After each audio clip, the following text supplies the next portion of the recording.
देखिए, अगर आप टैरो कार्ड को वैसे पढ़ रहे हैं जैसा उस पे लिखा है तो आप कोई रीडर नहीं, आप हैं ट्रांसलेटर।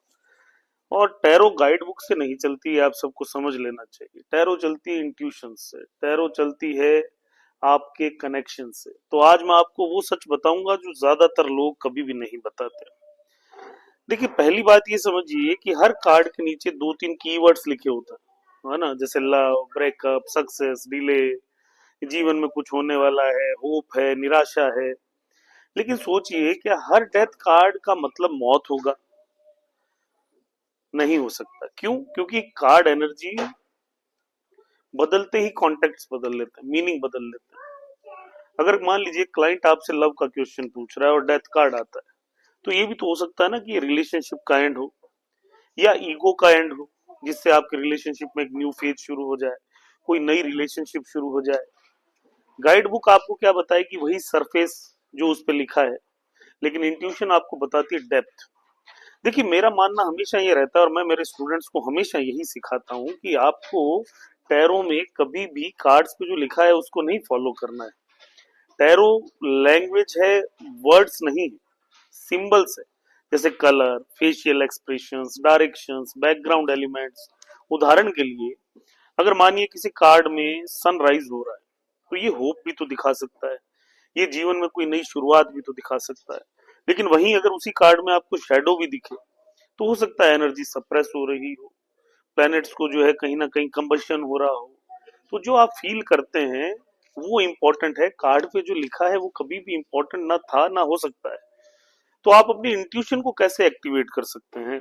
इंट्यूशन क्या होती है? कोई रैंडम गैस नहीं होता, ये होता है ट्रेंड सेंसिटिविटी। तो चार चीजें हमेशा करिए। पहला, कार्ड को हमेशा 10 सेकंड के लिए साइलेंटली देखते रहिए, उनसे खुद को कनेक्ट करिए, उन्हें फील करिए और बाद में बोलिए जो भी बोलना है। क्लाइंट की एनर्जी को ऑब्जर्व करिए कि वो कार्ड पे रिएक्ट कैसे करता है, उसके ओमेन को देखिए, निमित को देखिए। जो टैरो रीडर निमित नहीं देखता, वो नहीं कभी भी सही प्रिडिक्ट कर सकता, है ना? आप हमेशा उन सारी चीजों को जो आपके चारों तरफ चल रही है उन्हें देखिए। सेम कार्ड की डेली जर्नल प्रैक्टिस हमेशा करिए, अलग अलग सिचुएशन में वो कार्ड क्या मीनिंग दिखाता है या क्या उसका रिएक्शन होता है। उसके बाद में मैं ये तो नहीं कह रहा कि कोई भी बुक यूजलेस है। देखिए, जो बुक्स लिखी गई हैं पक्का ही वो किसी लेखक ने अपनी एनर्जी से ही लिखी होगी।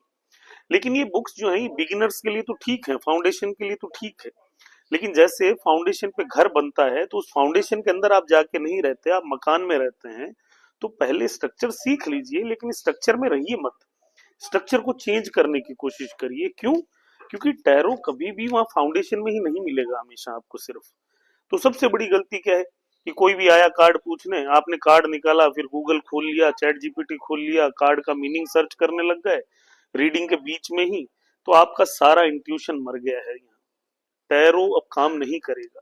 टैरो कभी स्पीड से नहीं चलता, ये चलता है व्यक्ति की डेप्थ से, उसकी इंट्यूशन से। तो मेरा जो मैसेज है उसे ध्यान से सुनिए और प्लीज इसे फॉलो करिए, समझिए इस बात को।